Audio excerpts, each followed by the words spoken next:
اکثر لوگ میری پوسٹ پڑھ کر کامنٹس کرتے ہیں، کہتے ہیں کہ صبر کرو، حوصلہ رکھو، اور کچھ لوگ تو مذاق اور طنز تک کرتے ہیں۔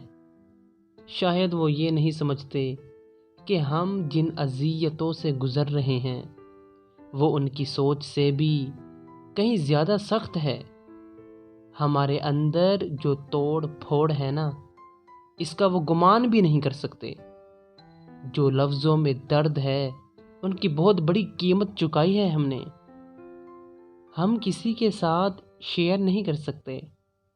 ہم اپنی پہچان چھپا کر اپنا درد لکھتے ہیں، کسی کا دل نہیں دکھاتے۔ جو ہم کسی سے نہیں کہہ سکتے وہ یہاں لکھ کے دل کا بوجھ ہلکا کر لیتے ہیں۔